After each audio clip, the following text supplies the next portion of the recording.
The horrific fire at 80 Albert Street has focused attention once more on hijacked buildings and what authorities can do to make sure criminal landlords don't rent out unsafe spaces to desperate tenants. We heard last week criticism of the PI Act, that's the Prevention of Illegal Evictions, which some say is used to bar the removal of people from these hijacked buildings. But we also heard about the problematic property bylaw, which states the city has a duty to move people out of buildings that are unsafe to live in. So do the laws need changing, or do the authorities simply need to up their game? Joined now by Siyabonga Mahlangu, General Secretary of the Inner City Federation. Mr. Mahlangu, thank you so much for joining us. I wonder if you could just start by telling us a little bit more about what the Inner City Federation does and the kind of problems that you've experienced. Good evening, and thank you for having me.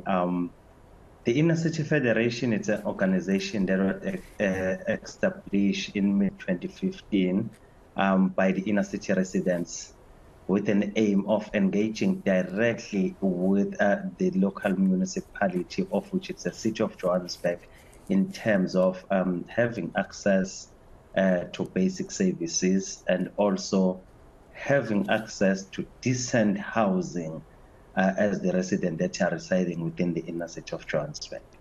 If we look at 80 Albert Street, the stories we're hearing about the kind of rents charged for the tiny amount of space people were getting actually puts it at very expensive accommodation. But when people are desperate, they'll do what they can.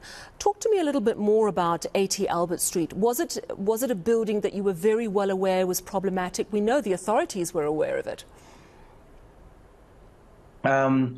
We were not that much aware of it, but what we know is that the property belongs to the city of Johannesburg, and also it was meant for women and children shelter, of which the city abandoned that building.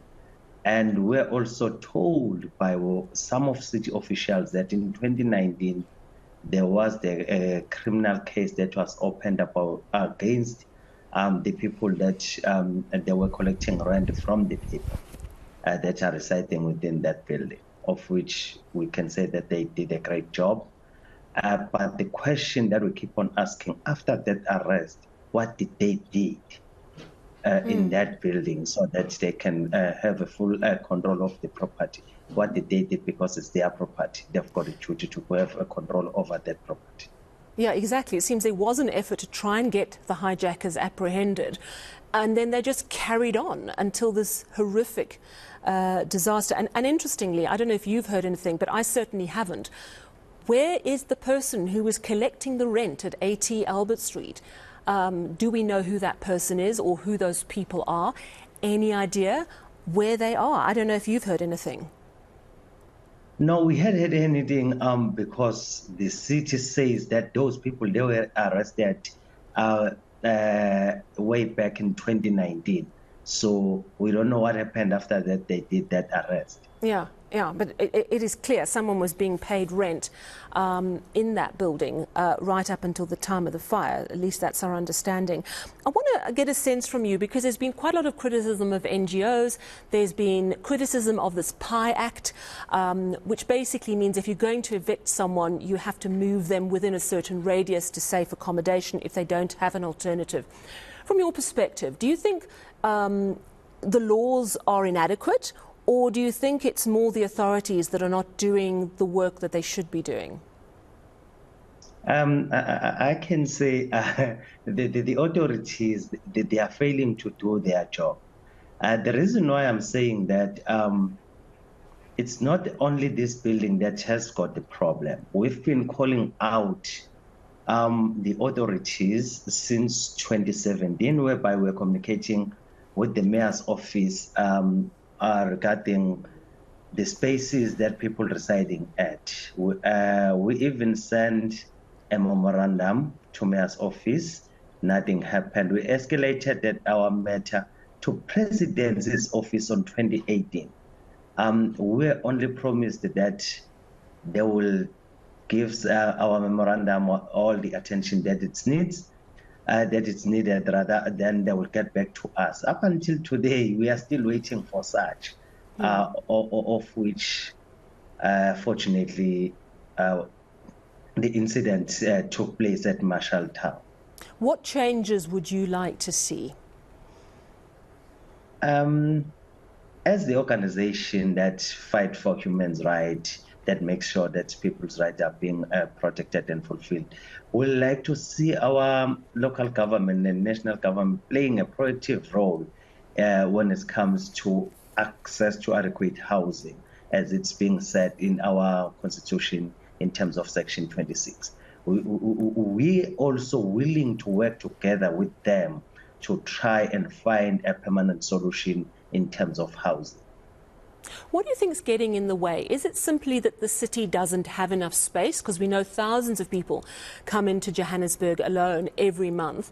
Is it that the city doesn't have the space, doesn't have the money, or doesn't have the will? The city doesn't have a will. They shows no willingness because within the inner city, we've got too much vacant land. We've got too much unused buildings that belongs to the city. I think 2 weeks back, 3 weeks back, if I'm not mistaken, we were running that a mapping program just to see how many do they have, how many pieces of land do they own, and what they used for. You can even come to a shock that in most vacant land, they are planning to do a parking lot instead of coming up with a housing solution. So what role would an organisation such as yours, the Inner City Federation, play in helping to get any plans off the ground? What would you do to help make this easier for the city? It's simple. People that are residing in those buildings, they are willing to meet the city halfway. Just that within those buildings, people have got skills. Those who can't afford to pay, they can give out their hand. We've got builders, we've got electricians, we've got plumbers in those buildings. So if the city can come on board, maybe people that can contribute something and also city contribute something, and then the people there can renovate those places. If ever that doesn't happen, the city has to enforce the urban building bylaws in terms of Section 7. It's a good point that you make, that a lot of people, if they were promised low-cost rental in the city centre, may well be prepared to offer their skills to help upgrade some of those buildings. But of course it does take a lot of organisation, and it takes a great will and a great effort of planning and logistics to get it right. Let's hope we see some changes. Thank you so much for speaking to us. Siyabonga Mahlangu, he's General Secretary of the Inner City Foundation.